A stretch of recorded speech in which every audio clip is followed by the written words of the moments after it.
गर्मी का कहर। एक परिवार की कहानी। गर्मी का मौसम था और सूरज अपनी पूरी ताकत से चमक रहा था। पंजाब के एक छोटे से गांव में शर्मा परिवार अपने पुराने घर में रह रहा था। परिवार में 4 सदस्य थे। पिता रमेश, मां सविता, बेटा रोहित और बेटी पायल। रमेश एक किसान था और उसकी खेती पर ही परिवार की आजीविका निर्भर थी। गर्मी के कारण खेतों में काम करना बहुत मुश्किल हो गया था। रमेश सुबह सुबह उठकर खेतों में जाता और दोपहर तक काम करता। लेकिन इस बार गर्मी इतनी ज्यादा थी कि रमेश को भी काम करने में कठिनाई हो रही थी। सविता घर के कामों में व्यस्त रहती थी। वह सुबह से ही खाना बनाने, सफाई करने और बच्चों की देखभाल में लगी रहती थी।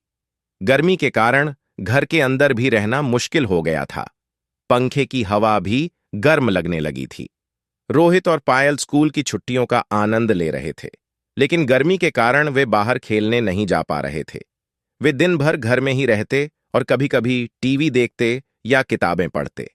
एक दिन गर्मी इतनी बढ़ गई कि बिजली भी चली गई। अब बिना पंखे के घर में रहना और भी मुश्किल हो गया था। सविता ने सोचा कि बच्चों को ठंडा पानी पिलाया जाए, लेकिन पानी भी गर्म हो चुका था।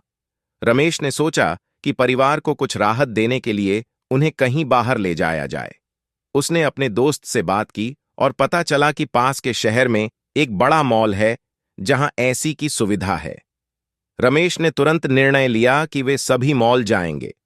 अगले दिन रमेश, सविता, रोहित और पायल सभी मॉल के लिए निकल पड़े। मॉल में पहुंचते ही ठंडी हवा ने उन्हें राहत दी। बच्चों ने मॉल में खेलकूद का आनंद लिया और सविता ने कुछ खरीदारी की। रमेश ने सोचा कि यह एक अच्छा निर्णय था और परिवार की खुशी देखकर उसे संतोष हुआ। मॉल से लौटते समय रमेश ने सोचा कि गर्मी से बचने के लिए उन्हें कुछ उपाय करने होंगे।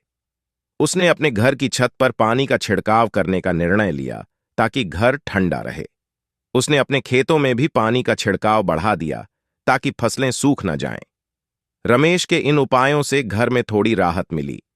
सविता ने भी घर के अंदर ठंडक बनाए रखने के लिए कुछ उपाय किए। उसने खिड़कियों पर गीले पर्दे लगाए और घर के अंदर पौधे रखे। धीरे धीरे गर्मी का कहर कम होने लगा और मानसून का मौसम आ गया। बारिश की बूंदों ने पूरे गांव को ठंडक दी और खेतों में हरियाली लौट आई। शर्मा परिवार ने राहत की सांस ली और एक बार फिर से अपने सामान्य जीवन में लौट आया। इस कहानी से हमें यह सीखने को मिलता है कि कठिनाइयों का सामना धैर्य और समझदारी से करना चाहिए। रमेश और सविता ने अपने परिवार की भलाई के लिए जो उपाय किए, वे हमें यह सिखाते हैं कि समस्याओं का समाधान हमेशा होता है। बस हमें सही दिशा में प्रयास करना चाहिए।